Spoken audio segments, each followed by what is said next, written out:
Hey guys, Quarterly Luke coming at you with another video.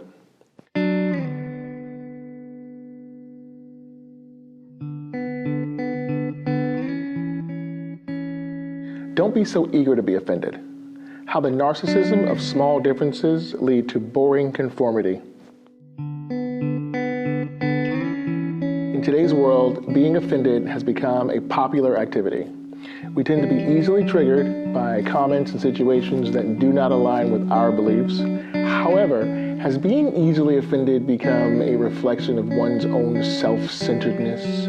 What is the impact of the narcissism of small differences on our society? In this video, we'll explore the harmful effects of being too easily offended and the benefits of developing a more open-minded and accommodating attitude. First of all, what does it say about you?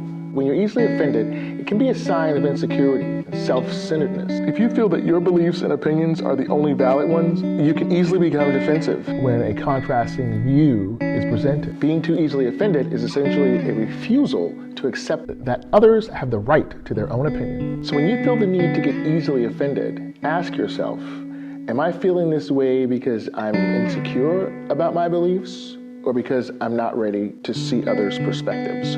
By being too readily offended, you run the risk of alienating yourself from people who might share your interests or ideas, but who don't express themselves in precisely the same way that you do.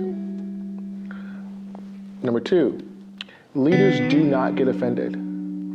Leadership is not about being dogmatic or inflexible, but about creating an environment where everyone can feel included and heard. When you're in a leadership position, being too easily offended is counterproductive. Leaders who can maintain their cool in stressful situations and who are willing to listen to different opinions are much more effective. They inspire others to be open-minded and more flexible in their own outlook. Being a leader requires that you're able to discern the difference between personal slight and constructive criticism. Leaders who take up a defensive position and often react with emotion are less likely to achieve their objective.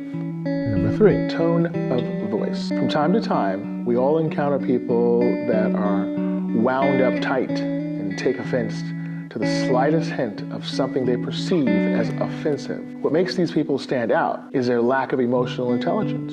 Rather than engaging civilly in a debate or discussion, they become aggressive and confrontational, coming across as defensive, overly sensitive. Coming across as defensive and overly sensitive denigrates the tone of the conversation, leaving others unwilling to engage further. Given that these people are often branded as experts, their overreaction can impact negatively on teams or projects. This is why it's important, as an expert, to cultivate an open-minded attitude.